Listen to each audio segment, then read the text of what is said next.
We are live with our afternoon show host. Paul Finebaum is here with us on 92.1 The Ticket and the 92.1 The Ticket app. And, Paul, it's great to meet you after all these years. Glad to have you along. My first question to you is, what is your overall impression of the Arkansas football program? And year in, year out, how good should this program be? I grew up in Memphis as a young person. I remember the game in '69 that probably most of the people listening don't remember. That's how good the program is capable of. It's capable of playing for titles, and obviously many years after that, Arkansas did. There's simply no excuse to be, forget middle of the road. There's no excuse to be bottom of the SEC. This is too great a program. I've been to Fayetteville too many times. I've seen the passion. I've seen the trophy case, and I think at some point very soon, hopefully soon, Coach Pittman can move the program in the mud much longer. Paul Finebaum with us here on 92.1 The Ticket and the 92.1 The Ticket app. If that's the case, if Arkansas is going to move forward, what do you ultimately think is going to happen? Well, you can't lose games like you did last year against Oklahoma State. You have to turn around, get winnable games. And we're past the point of, oh well, we were competitive. That's not the ticket. You have to get somewhere, and I know, how seasons end sometimes change people's perspectives, and that's good. But you have to be sure you have the right people. And in today's NIL world, if you don't have momentum, you're going the wrong way. Talking with Paul Finebaum here on 92.1 The Ticket and the 92.1 The Ticket app. Of course, you can hear Paul every day from 2 to 6 on 92.1 The Ticket. As far as NIL goes, transfer portal goes, and you've seen a massive change in college football, how much of a rein do you think they can get on it as far as the tampering goes? None whatsoever. They talk a good game. And, yeah, I mean, they'll come out and say we're not approving this or we're not approving that. But as soon as they say that, there's a way to circumvent that. There's nobody in charge. And, by the way, there hasn't been anybody in charge with the NCAA for a long time. The NCAA was afraid of its own shadow. But I think because of litigation, they're going to be very careful to not get involved in another lawsuit which costs every school $20 million. Well, I think when you look at the landscape, I think coaches on one hand tell you that they lose sleep over losing their players left and right, but at the same time, this also gives you an opportunity to get rid of players you don't want and bring in players you do want. So when you hear somebody like Lane Kiffin talk about wanting to change it or Sam Pittman talk about wanting to change it, how much do you actually believe what they're saying? Well, I mean, the intentions are good, but there's just very little you can do. You're right about getting rid of players you don't want, but right now, I've talked to a number of high school players. They can't find spots. At some point, that will change. There's going to be a lot of available players. What you have to do is you have to get the right players.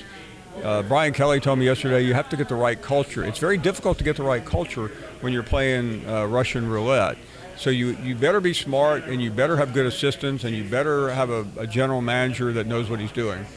So when you talk about building a culture, what is the fastest way, or I guess the most, I don't know, the easiest way to build a culture in this day and age? Well, you have to do things that you haven't done. And I know this sounds counterintuitive, but you have to win a game. And you have to get people behind you, and everything in sports nowadays involves momentum. Where are we?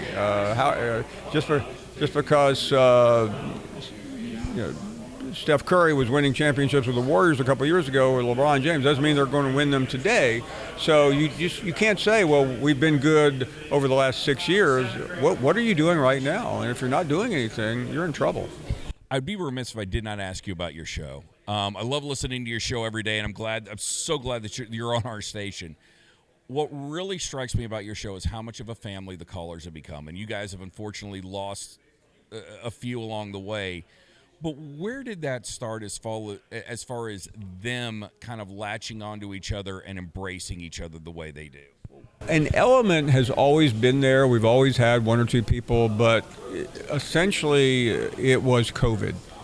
Why COVID? What does that have to do with it? Well, suddenly the whole world stops. A lot of shows go off the air. we never went off the air. I mean, we're a television show that's also on radio, or a radio show that's on television.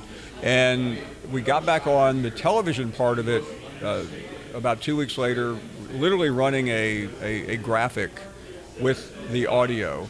And nobody else had a show on, and people would call in, and they talk sports, but there weren't any sports. So we started hearing personal stories, and it was almost like 20 years ago a Facebook page where you reunite with all your high school friends. People started connecting, and once we went back on TV a couple weeks later, it continued, and we tried to keep the politics out of it.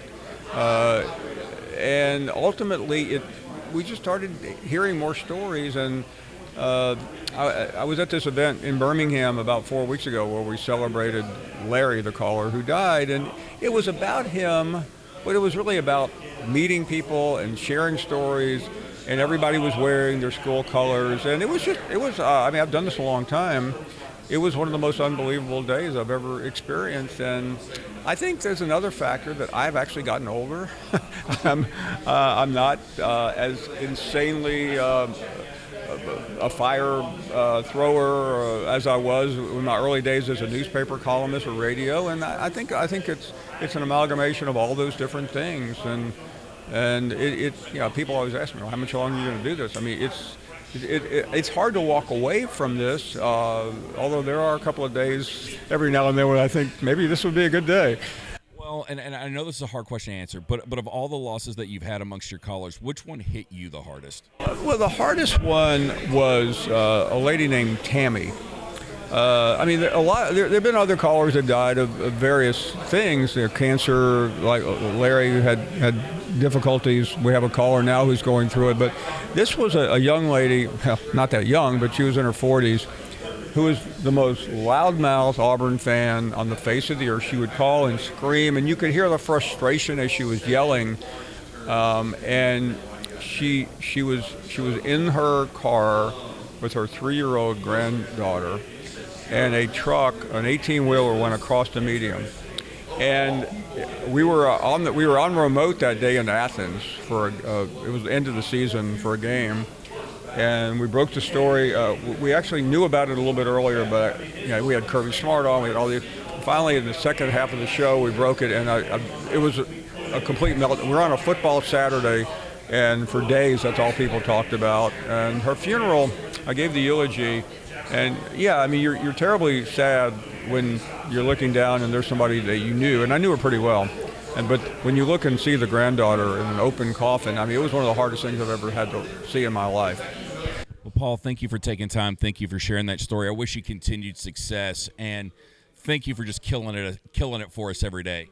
I can't tell you how happy we are to be in Northwest Arkansas, and I'm really hoping we get back there pretty soon. Hopefully, maybe the Notre Dame game, because it's been a couple of years since we've made a visit.